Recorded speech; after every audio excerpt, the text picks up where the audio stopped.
What's up? This is SixDiscChanger. Mike. Hello. Hello. My name is Derek. We are here because we are starting a new podcast. And tell me why we're doing it. Tell me what it is. That is an excellent question. It's because, like most podcasts, we're just two guys who just want to hear ourselves talk.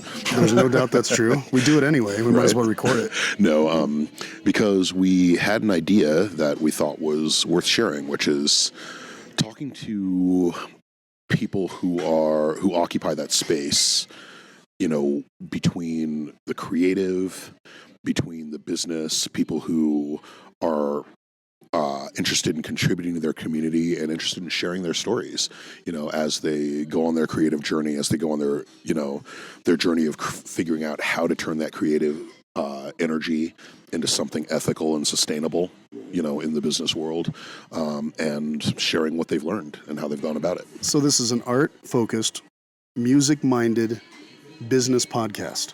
Yeah, that's okay. Yeah, how about that? That's all right, great. Let's hit all three of those every time we talk, and maybe we'll get somewhere. Right. The idea is we're going to invite a bunch of our friends, a bunch of people that are making coffee in the background and whatever else is happening right now. Right. We are coming to you today from Town Hall, which is in downtown Denver, or right on the edges of downtown Denver, on Santa Fe. Cool little coffee shop, and if you hear ping pong in the background, there's a reason for that. If you hear coffee machines in the background and some cool music, there's probably a reason for that as well. Mm-hmm. So the first episode, of course, is just us talking to each other. And we did this one a couple weeks ago to introduce ourselves and let everybody know what we're doing. Right. And yeah, that one was so the one you're about to listen to is, it's just so you can learn a little bit about us, a little bit about what we've been into lately, and a little bit about each of our journeys. Absolutely. If nothing else, you know who's talking when we invite everybody else to come talk to us. Right, exactly. So that's what this one's about. Welcome to SixDiscChanger. SixDiscChanger. It's a mouthful. Episode number 1. Mm-hmm. Thank you for listening. Mike and Derek. All right. Hey, I'm Mike. I'm Derek. This is SixDiscChanger. Yeah. It's a brand new thing we're doing. Exactly. It is a brand new thing. This is the very first episode. Thank you so much for listening, for tuning in. Hopefully we'll get a little more smooth at this, get the multimedia going as each episode goes by. All the cameras we have sitting around us in this fun little coffee shop that we're in here in downtown Denver. The place is called Town Hall. Mm-hmm. We're in the library, and there's some music going on in the background. You might hear some ping pong games going on. There's a lot going on. But we found a pretty fun little place to hang out and try. Yeah, I love this place. I like little places like this. It's cool. It's cool community. There's like a little marketplace here. Absolutely. Yeah, great coffee. The coffee shop is Queen City Coffee. It's delicious. Super good. I had Super good. Some really good coffee today. Super good. All right. So, Mike, let's tell everybody about what we're trying to do here. Like, why did we decide to do a podcast? Yeah, in the first place? and so I think we'll each have like slightly different takes on this. But I know for me that when we were talking about this, like, there's a bazillion podcasts as it is. Right. And there's already 1,000 podcasts about just music. So I know when we were talking about this, one of the things that I was hoping we would be able to do is have a podcast where we interview people from a variety of different creative endeavors or creative fields. Right. But have people talk about like sort of like, you know, not only their journey, but stuff that was like a little bit outside of the box. You know, like how did they deal with certain situations? You know, how did they go about getting their name out there? How did they go about creating a brand? You know, all these things that don't always get talked about and often require a lot of creativity to figure out. Things we find. I think I'm with you 100% on that. One of the things we find when you're doing art, right, whether it be music, whether it be jewelry, whether it be paintings, whatever it is art-wise, there's always this other layer of having to be a business. There's always this, how do you market what you do to make a living doing what you do? Right. Or is it just one of the 5 things that you do because you can't figure out the other things? Right. Yeah, we're two guys talking about cool art stuff. Right. However, I think what we're doing here is we're talking about the cool art stuff and how we can make it something that you can implement into your life, right? Right, so exactly. You're a musician, you've played in lots of bands, I'm running a little label, we're trying some little things. Right. Who are we? That's what this episode is about. Why are we doing a podcast? It's called SixDiscChanger, which is a throwback to total something, throwback, yeah. but hopefully somebody knows what that is. Right. And a few of you listening probably do. Right. Even if there's no reason to have 6 discs in a changer anymore. Well, dude, it's one of those things where it seemed like so much, and I think that's why those things like kind of went out of fashion. Right. But it's also, I think it's a cool name because, what are we talking about? We're talking about options. Music. And how you, well, not just music, just, presentation options, like how you exercise those options. Right. Because, when you talk about, label and music, I know having played music for so long, presentation is the thing that so many people forget to put as much energy in. Right. And you have so many people who don't understand how to explore those options, how to make them work for themselves or for their project.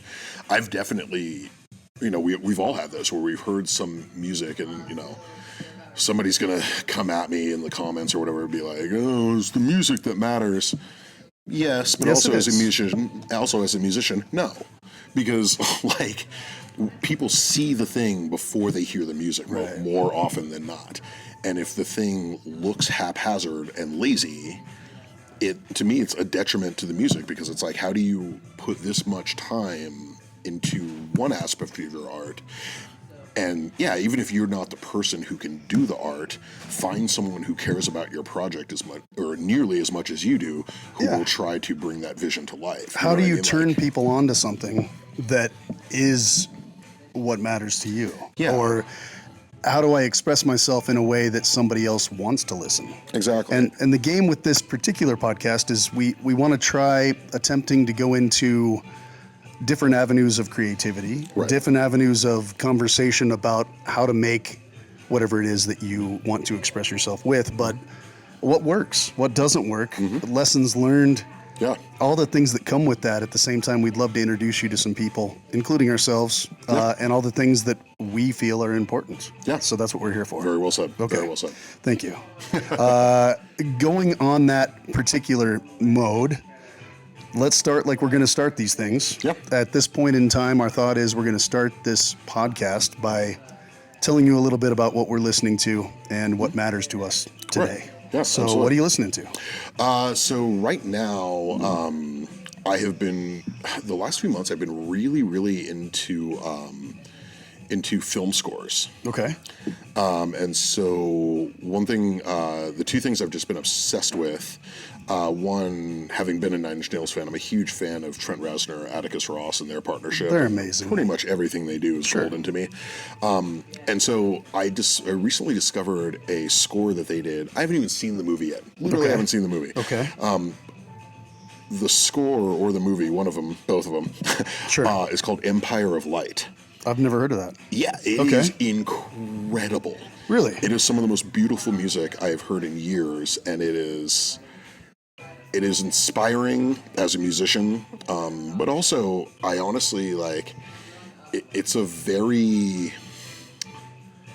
complete emotive journey, and I honestly find it very soothing and peaceful in that. Okay. Much for the same reasons, people will go to any instrumental music. I was going to mention like Bill Evans or John Coltrane or something like that, Joshua Redman, stuff like that. But so that is one of the things I've been obsessed with.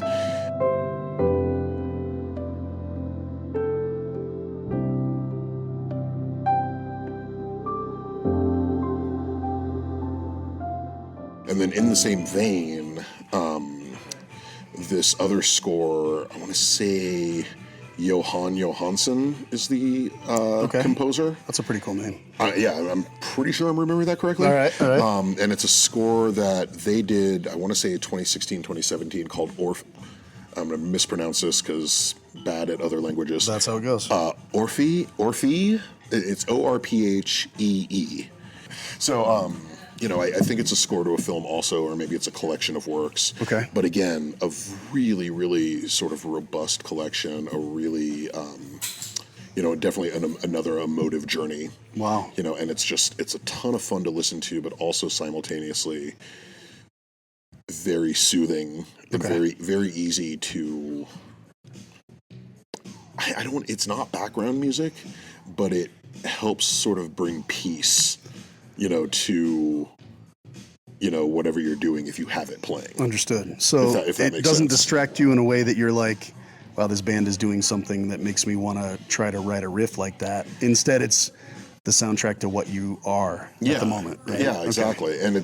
But that said, as a musician, it does inspire me to Well, compose. and it gives you these different inspirations that you Yeah. might not have had listening to a different kind of band. Yeah, right? definitely. Okay. I think one of the reasons I'm so into that stuff right now is because I don't want to say like I've heard it all, but a lot of especially like heavy rock music, which is what I play. It's kind of what we're into. Yeah, has been boring me lately. And there are fair. a lot of trends going on that I don't really care about. Like, I don't have anything bad to say about them. I just don't find them moving. Okay. And then a lot of my favorite stuff, I've listened to it so much that, it's not You need a surprising break. anymore. Yeah, Yeah, yeah. exactly. Yeah. Okay. So it's definitely something that I'm like, I find it inspiring. And it's fresh and it's new. And Isn't it funny that something that is a soundtrack to a film or something that somebody put a lot of time into, Right. that most of us when we're watching a film don't even Yeah. comprehend, because if it's done well, it's just part of the process or part Exactly. of the presentation. That something like that can be where you go Yeah. because you're bored with whatever you're doing, or because maybe it's just played out and you've heard so much that you don't know where to start listening to that new band that's playing the same genre of music that you've been Right, listening to exactly. for 20 years. Now let's listen to something totally different, and it actually inspires me to make more of that heavy music that I don't want to listen to, right? I want to play it, but I don't want to listen to it. Yeah, approach it in a different way. And like this, film score is kind of being like the new classical music, Sure. I've always thought, and I feel to a certain degree this way about pop music, rock music, where if the music is good and it's done well on its own, it tells its own story. Sure. So for a film score, like, I don't need to have seen the movie, or if it's a piece of music I really like, I don't need to be watching the movie to appreciate it. And it oftentimes will give me an entirely different feeling on its own. Well, sometimes that's the fascinating part, right? Yeah. And so for me, like, I know with rock music, like, to me, like, the song has to be able to exist on its own with or without lyrics or singing or anything like that. It's kind of like saying, I want to read the book before I see the movie. Yeah, right. very much Like, so. I can listen to the music on its own if the music is credible enough to be a piece. Yeah, right. exactly. Or And it the should art, be. and It it should usually be. is. Yeah. And it's fascinating to be able to find something totally new like that to bring into your realm, right? Right. So that's fascinating. I think that's a good avenue for you to do if you're listening to music, right? Yeah, What do I listen to today? I'm going to find a new film score. Yeah, that's exactly, good. All right, yeah. cool.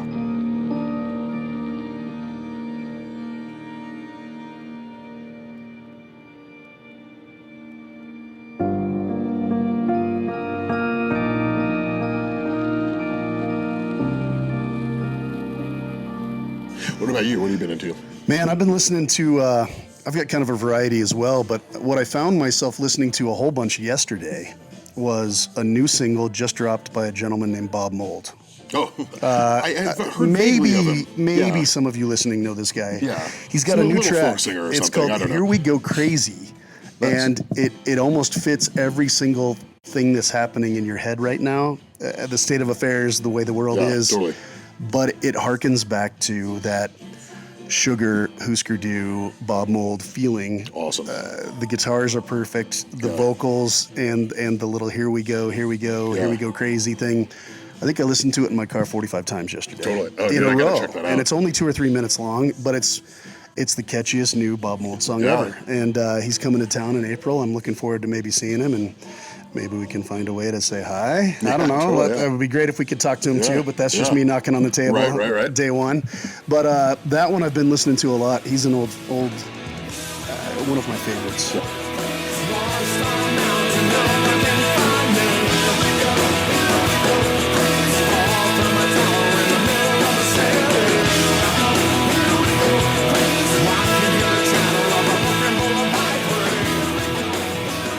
I think it was a time and place thing, but I was so into Sugar. Sugar was actually my gateway. Oh, yeah. Like, I had heard of Husker Du. Right, but everybody because has. Because of my age, though, it was like, it was stuff that, like, my friends' older siblings were listening to, Sure. and I didn't really, like, know much about it. Right. But, like, Sugar I heard on the radio, and I was like, what is this? This is so sick. Like, And it's the catchiest, poppiest, heaviest stuff ever. Yeah. Like it's all so right on. Yeah. And It's funny because he's got millions of solo records. Yeah. I don't mean millions, but he has. He puts one out every couple of years. Yeah.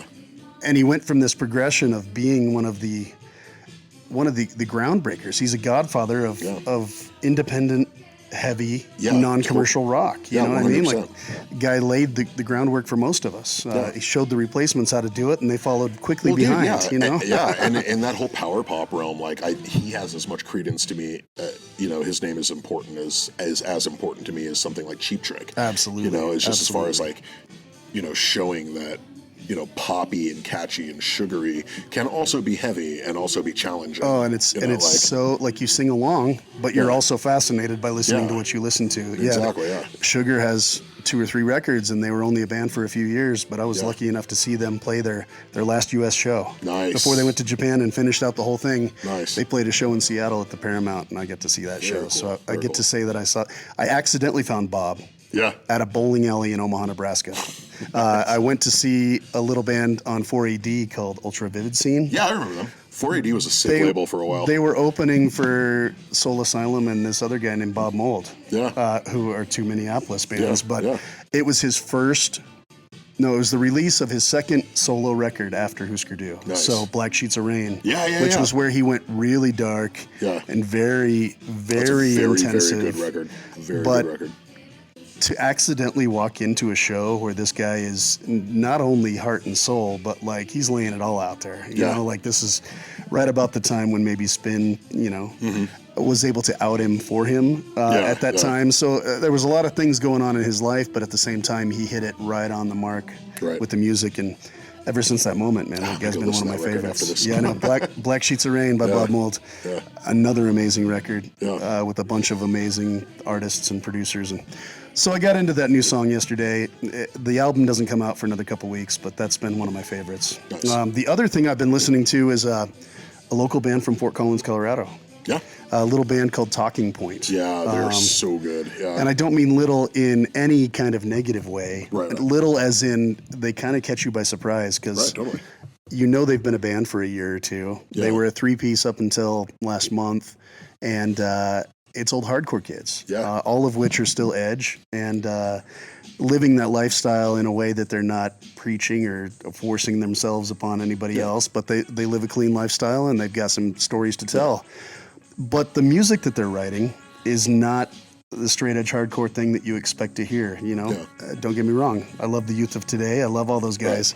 But to hear it from a perspective of maybe a couple more years, a little more maturity, and living a clean lifestyle in a way that it almost sounds like you can tell these guys are listening to Title Fight. And some of the other, the post-punk, post-hardcore stuff. Yeah, totally. But these guys are doing it in a way that I accidentally found their demo. I knew the band was around for a long time, and I'm sure you did the same thing with these guys. I'd heard the name here and there, but I didn't really get into it until you played it for me. Talking Point. And they have a little demo they put out in December of 2023. Yeah. It's only got 4 songs on it. One of them's an acoustic song, and it features members of other bands in town. So 2 of the guys are from a band called Deadbeat, which was great. And they released 1 record, and they ran their course.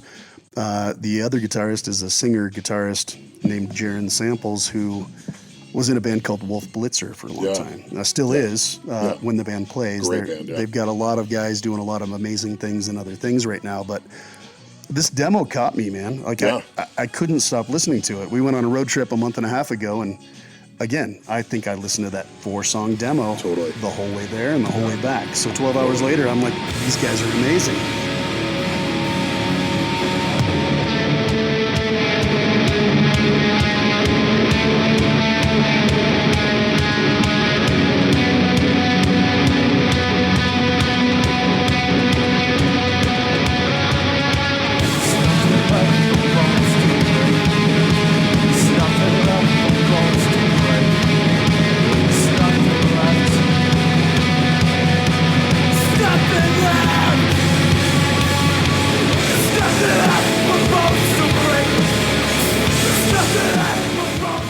They happen to be recording a new record right now, but I can't get enough of this song called Dry Bones. Nice.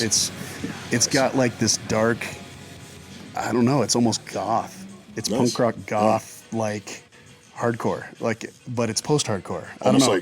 You're making me think of like Sun Kill Moon or something like that. And like, it is, but without the singer-songwriter feel of that. This is more of like the band is hitting it right on the point in a minor tone, but so maybe like a non-black metal Zealand Ardor or something like that. Yes, yes. And if anybody understands that reference, do this. Check out Talking Point. Nice. I happen to maybe have some investment in that particular band. We're gonna release a little 7-inch lathe for those guys with that demo because it's such a good thing. I felt like there had to be a physical copy. But those are the two things I've been listening to, they're keeping me going for now. Well, let's talk about that a little bit because that's one of the other things we want to do in this brief episode is talk a little bit about what we're both up to right now. Okay. So, you are running a label. A little tiny record label. Called Brayburn Records, which is a super cool name. Thank you. And so my understanding is that this is sort of resurrected.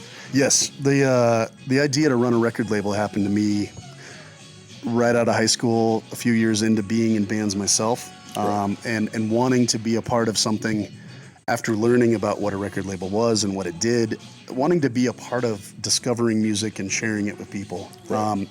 One of the fun things about being a record label is you get to manufacture and distribute music. Right. And in 1998, when I was thinking of these things, there was no streaming. There was no internet. You were mail ordering this stuff. That was even before MP3.com. Yeah, Napster. Totally. Anybody even know what that is? I know, right?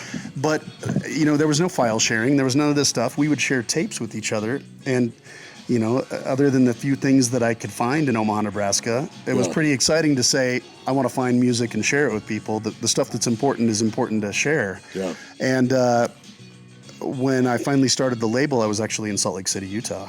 In 1998, I released 3 or 4 records.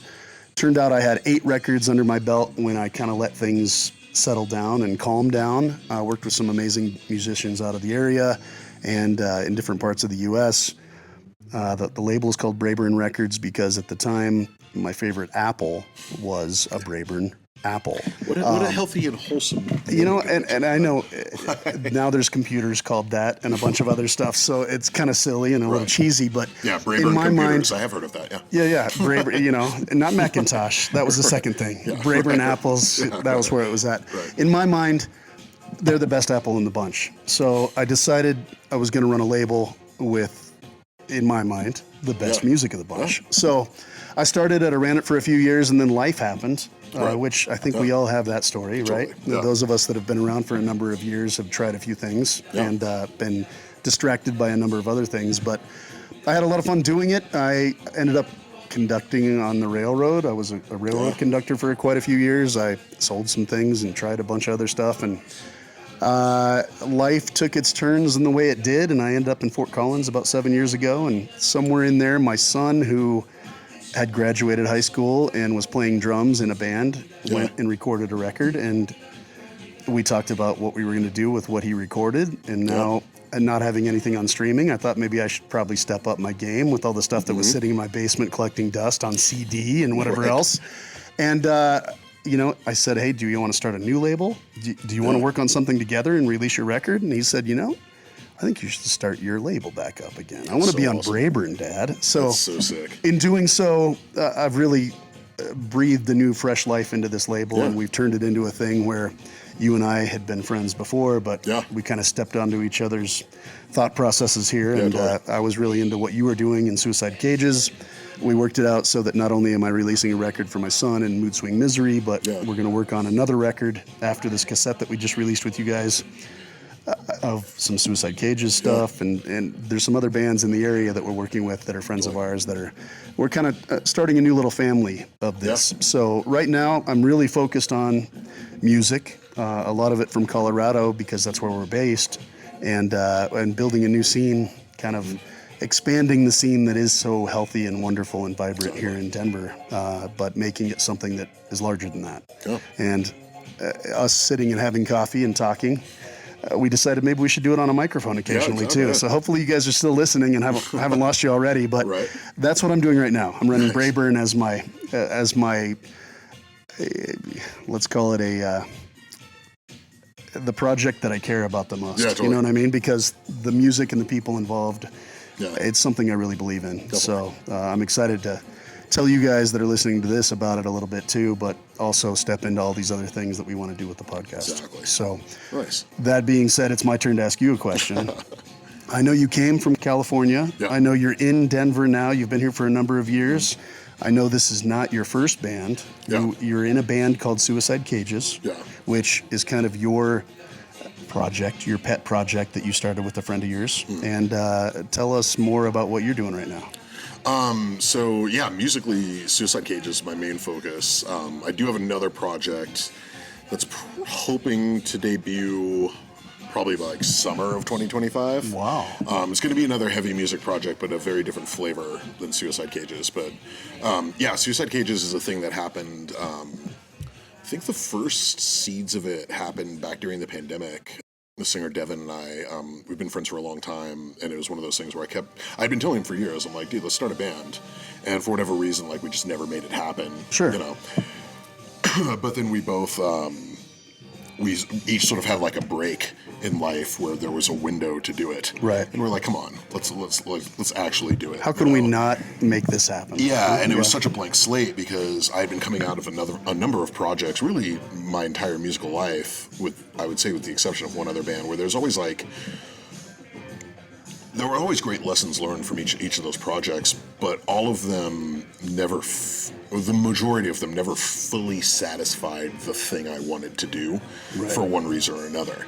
And so with Suicide Cages, for me, it was an opportunity to start a band that musically was going to go in a very specific direction that I had been wanting to explore for years. So this is something that is deeper and more intensified in what you've been hoping for. Yeah, and most importantly, to challenge myself as a musician, to be able to have a band that was where I could challenge myself, but challenge myself and be playing the music that I love to listen to. Because I challenged myself before as far as like trying to play in jazz or prog bands, like things like that, you know. And those were always rewarding and in one piece. Yeah, right? exactly. That one section of what you were challenging. Yeah, but to be able to challenge my writing, challenge my playing, and be able to produce a thing that was within the boundaries, so to speak, even if we're coloring a little bit outside the lines of like some of my favorite music of all time, which is like, you know, like that early 2000s metalcore style of like, you know, like Dillinger Escape Plan and The Chariot and, you know, Dead Guy and stuff like that. You know, super like, technical, but very heavy. Yeah, and exactly, super serious about new tones and some noise underneath it. Yeah, right? exactly. So it's metalcore with a little tonality. Yeah, but it also had like a twinge of chaos in it, you know, like, add that chaos and turn it into something good. So yeah, you know, that was very much on my mind. You know, I don't want to speak for the other guys in the band, but you know, for me, that was very much the motivator, you know, and very much where I continue to see it going. Right. So other than music, I've been trying to, you and I have talked about this before. I've been, this is one of the things I'm trying to do this coming year. I've been wanting to break into audiobooks and narrating. It's a good game. Also been trying to, all the bands I've ever been in, I've always been the one who did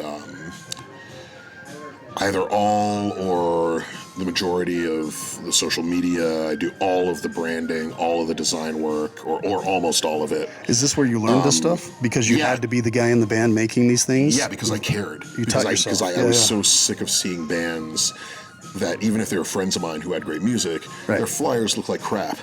Or their CD art looked like crap. And this is part of what we're talking about on this episode, or these episodes, this particular podcast is, what do we have to do to fill the blank into what we need in what we're making and doing to turn it into something larger or something more accessible? How do you even think of that? And you know, what are exactly as you said. Yeah. So, so for me, it was very much like that presentation was important to me. And I would see other bands that, you know, when I lived in San Francisco, like there were a couple other bands that my bands would play with that, you know, they would have like graphic designers in the band. So they would have like this amazing presentation. And sometimes the presentation was better than the music, honestly. Right, so you bought into it just from what you saw. Yeah, but I went and saw the show. Yeah, but I was like, well, how do you marry those two? How do you have the best music you can make and the best visual presentation you can have. And the answer is being as deliberate as possible at the same time finding the art in it, right? Exactly. On both sides, or whatever it is, all the sides. Right, exactly.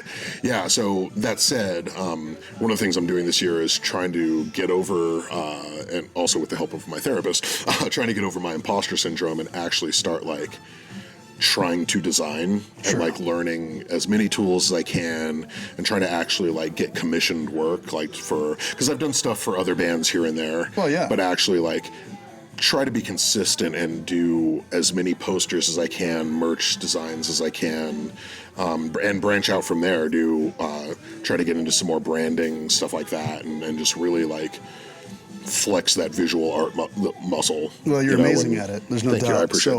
I appreciate that. The more you do it, the better you're going to get, obviously. But I think you're at that cusp where everybody's talking about maybe getting Mike to do a little something. Maybe we can get Mike to do the design on this. That'd be awesome. I mean, that skateboard you designed. That was, dude. I've been wanting to design a skate deck forever. Yeah, and I've been reading a lot about like.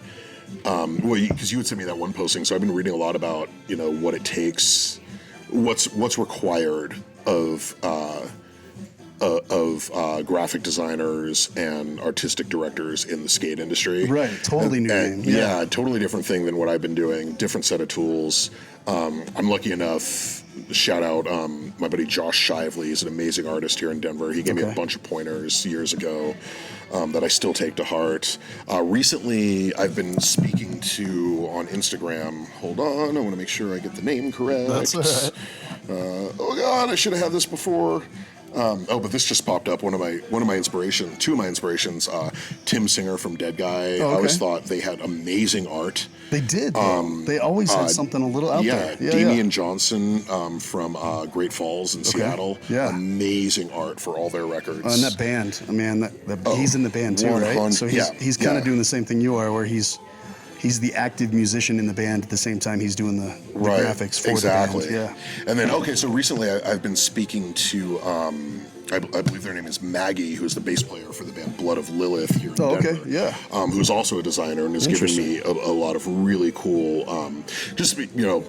I don't even know how it came up, but it's been... Oops, sorry. But it's been nice enough to take the time to give me a lot of really good pointers and tips and point me to some really cool tools. So, yeah. Man, I'm excited about what you're doing. Thank you, dude. Thank you. It's a lot of fun to talk about because I think it's healthy for all of us as artists to discuss our process a little bit and keep each other inspired by throwing new ideas at each other. So having a community of that, whether it be all the other bands in the label or the other creatives that are doing the art for the records or whatever else, it steps into lots of other things, like the collaboration you did with Ritual Skateboards and our good friend Ryan down there in Colorado Springs. The fact that you're suddenly looking at a new industry using what you've already got with what you're doing.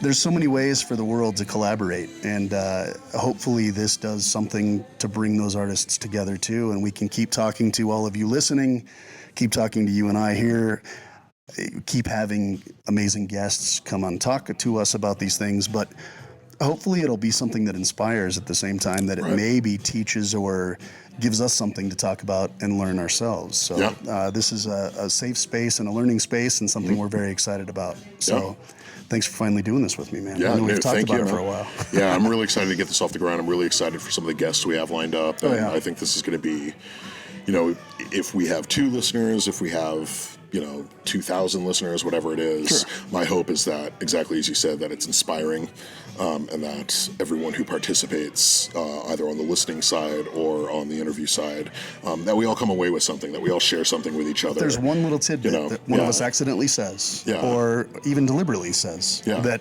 makes you think of something brand new and discover something new, or follow a path that you've been thinking about somewhere subliminally for a long time. Bring it to us because we want to hear about it.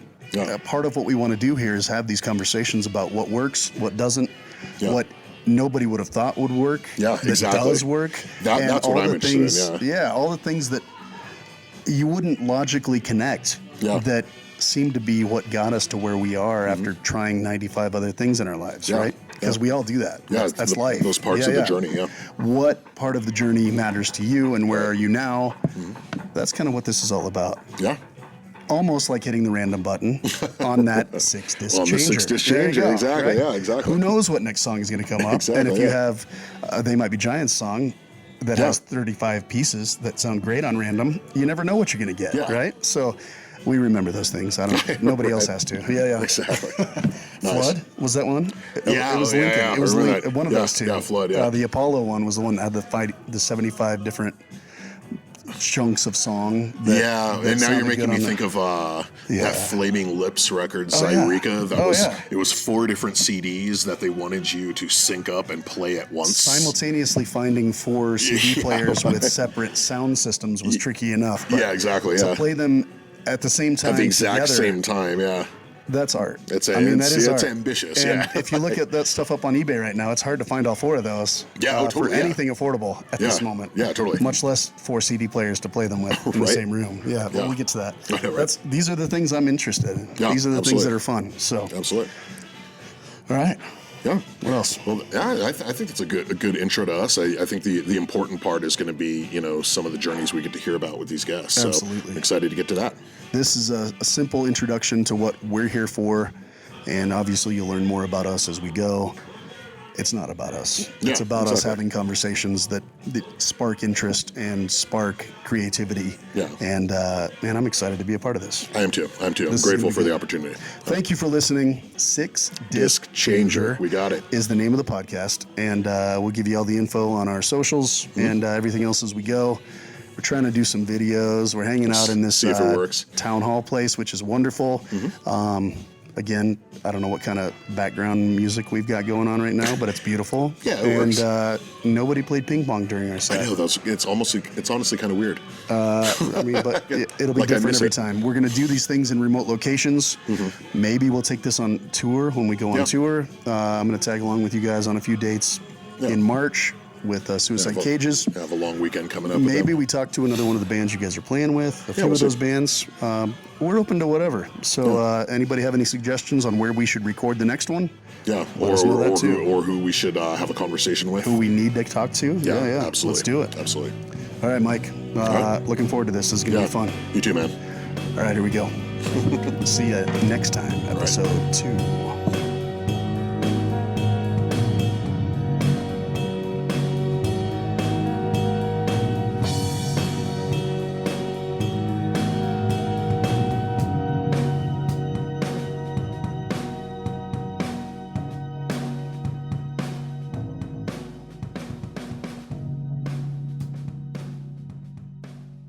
A Thundersnow Harmonics production.